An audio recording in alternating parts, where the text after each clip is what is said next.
Yo guys, what's up? It's Inflexxius. Today we're playing Jax vs Irelia top. Level 1, we're so much stronger than her, so we're going to try to zone her out of the first 3 melee creeps that die here. I checked those 2 bushes to make sure she wasn't hiding in there, and now we're going to stand right here to make sure that she can't walk up for the XP. However, she tries for it, so we're going to go over here, stun her, and just start beating on her here. Leverage our lethal tempo. Now here I should back off immediately, but I try to go for the extra auto, which makes me tank a minion wave, and then I have to back off, and then she uses her higher attack range to get an extra auto off on me as I'm backing off, which is really sad. Obviously not ideal. But here she doesn't respect our level up timer, so we're going to jump on her here and force her flash. Really good stuff. So now our goal is to just slow push this wave, crash it, and get ourselves a cheater recall with our health lead and our summoner lead. We can try to set up a freeze.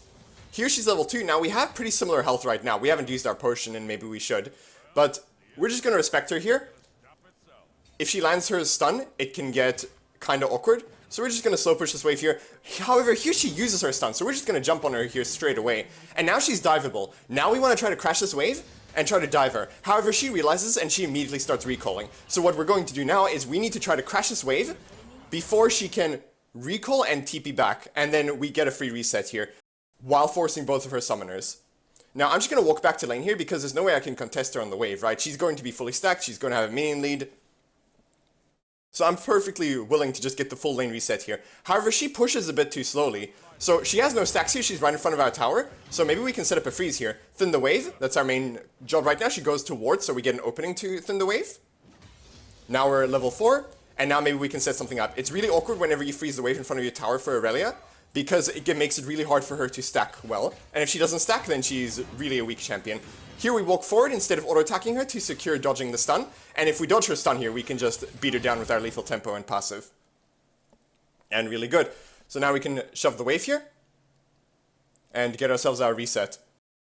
Another thing to mention about this matchup is that most of the time you don't want to Q onto Irelia if she has minions to jump to. Otherwise she can just freely use her Q to dodge your E. If you want to fight, start it in melee range and then you have Q to follow her. And you also want to be dodging her E if you can. Now here I jump on her because her E is on cooldown, and then I immediately try to disengage because our E is on cooldown, right? And she can't follow up, but that's because she miscued a minion. I wasn't tracking level up timers there. She actually got 6, and if she didn't accidentally Q the high health minion, she could have Q'd 2 minions, gotten level 6 and all-in me there, and then it would have been really awkward. But right here, right? Whenever you can freeze the wave in front of your tower versus Irelia, it's really good, and we've managed to do it again here. Because it makes it really hard for her to do anything, because she can't really dash to minions all that effectively, right? Here, she just starts dashing, and we are just going to auto-attack her. She tanks a tower shot, and you see, because the minions were right in front of our tower like this, she accidentally did tank a tower shot. It's really hard for her to play like that. But yeah, and that's how you outplay Irelia. You just make sure she doesn't outplay you. So here we want to try to set up another freeze on her here, because we've seen how effective freezes are against Irelia, right? However, Graves smells blood in the water, he smells weakness, and he comes for the gank immediately. So, we force her flash there, good stuff. Now we have another freeze set up, and this is just, again, so over for Irelia, right? However, we don't want to over-aggress onto her here, because we don't know where Evelynn is, except we just spotted her on Krugs there. So now we know Evelynn is topside. So, we're just gonna let this crash here, because we do not want to give our lead away by just dying to the Evelynn, right? We see them on Herald, so I'm going to immediately hard shove this wave, so that it can start pushing towards me again. I lose a plate topside. I didn't realize the tower was that low, otherwise I could have probably gone for it. I check our blue buff here to make sure Evelynn isn't stealing it, and then back up to top lane. Now, I don't know where Evelynn is, right? And I'm going to respect her, because I can't just jump onto the Irelia here. I would love to jump on her there, right? Because she's so far away from the minions that we could force a really good fight on her there. However, we don't know where Evelynn is, so we can't. Now, that doesn't mean we can't interact with the Irelia. We can mess with her here, right? Because we're so close to our tower, and we have our Q up, and we can ward hop away if we need to. But I'm not going to jump onto the Irelia. I'm not going to use my escape tool to aggress onto the Irelia here. So I'm going to try to keep the wave thinned here. Irelia is messing with us here, and I'm fine with fighting her like this. If she's going to fight me like this, then I'm fine with it, right? Because at any point there, if the Evelynn Horde appears, I can just ward hop away under my tower. Now, Irelia TP's back here, that's fine. We're gonna recall in the Tribush here, get our Divine Sunderer, and now we're really strong. We have our Divine Sunderer. So we're just gonna run back top lane here.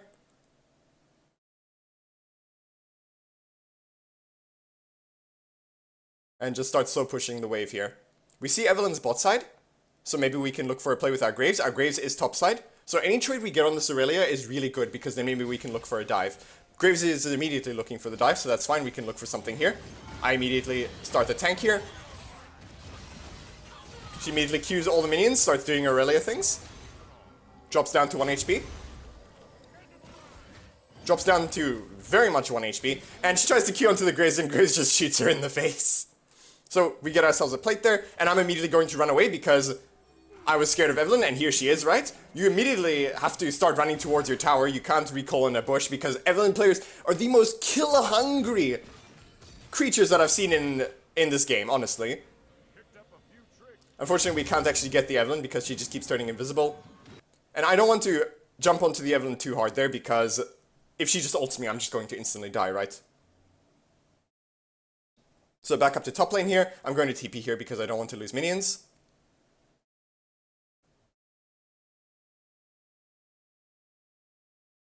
We see Evelynn's bot side, so their whole team is bot side, honestly, at the dragon. So we're 1v1 with this Irelia here. So we tank a tower shot here, but that's actually fine because we have our Divine Sunderer.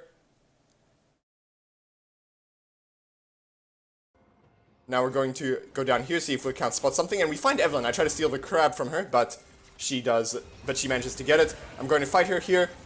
Counter-strike, walk away to make her think I'm not jumping on her, and then jump on her here, and then we manage to get the shot down on her. Good stuff. There's a fight going on in mid lane, so we're going to rotate over. Nautilus hooks me, so I'm just going to immediately jump onto him. And Irelia just comes in, tries to look for kills. They're just coming in one at a time at this point. Here's the Irelia, and then here comes the freaking Katarina. She's looking for the kills too, and she manages to actually get one. But we do manage to get all of them, ace them, and then push ourselves a mid-tower here. I'm going to immediately recall under my tower, because, like I said, Evelyns are so kill-hungry that you have to just recall under your tower, in my experience at least.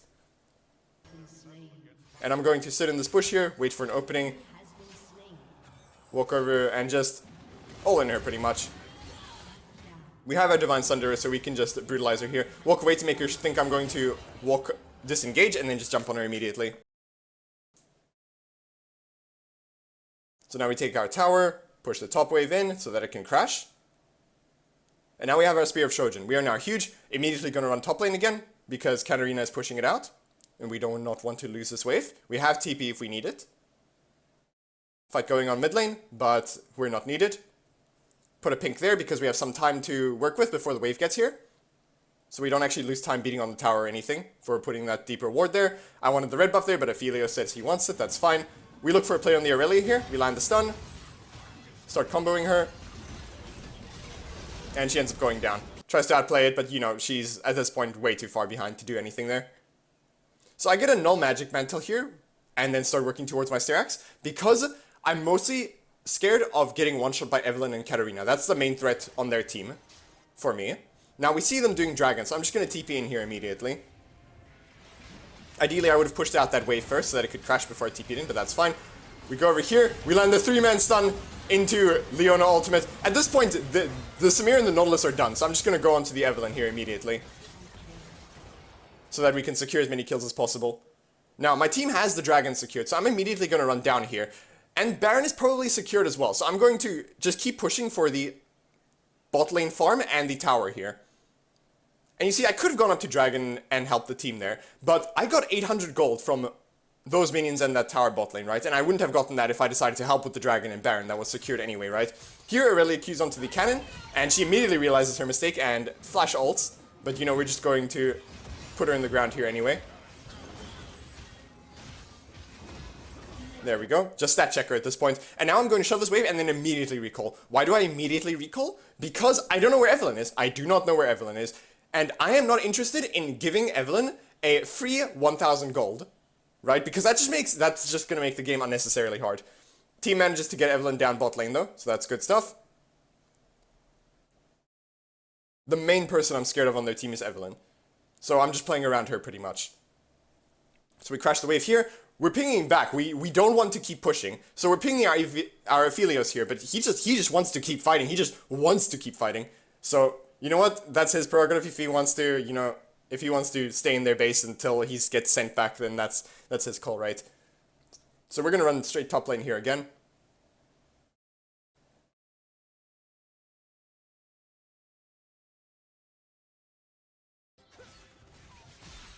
Now, Katarina is aggressing on me pretty hard, and I don't know where the team is, so I'm just going to play respectfully here. Twisted Fate presses R and shows everybody on the map. We see that Evelynn and freaking Nautilus was right there, so that's fine. I'm going to shove this wave up here, and then maybe look for a rotation. Here's Katarina. I'm thinking maybe I can one-shot her before her team gets here. But no such luck. Everyone just appears. So I'm going to land the stun, and then I'm immediately going to run away, because I do not want this. Evelynn will one-shot me if she lands that charm there. I could have very easily died. That was a huge mistake by me. But I just don't get punished for it. So we're comboing Evelynn over the wall there. She goes down to the jungle item from the graves. And we get the Irelia as well. Leona gets hooked under tower. I walk back in case I'm needed, but she ends up being fine. And now super minions are wreaking havoc on their Nexus towers. So they need to respond to that. So we get to push towers here, while they have to spend time dealing with that. So we get the second tier tower, and we get the inhibitor tower here. Now I'm going to recall here, so that I can get my Gargoyle Stone Plate and then TP for the Baron. Because you spike so hard at 4 items on this build that I'm just ready to fight them. I want to fight them so badly now. So I'm going to keep pushing topside here. I see that their bot lane is actually pretty overextended and that I can come in with a flank play here. So I jump on them, land the double stun, double ultimate. But I just get CC'd forever by the Nautilus ultimate, so they just get to kind of walk away. So I'm just going to prioritize going for the Nexus tower here. Irelia lands an ultimate. Aphelios is just fighting them over there, but I don't care about that. I've got one focus, and that's the Nexus tower here. And yeah, that's that. Well, hope you guys enjoyed the video, and hope to see you in the next one.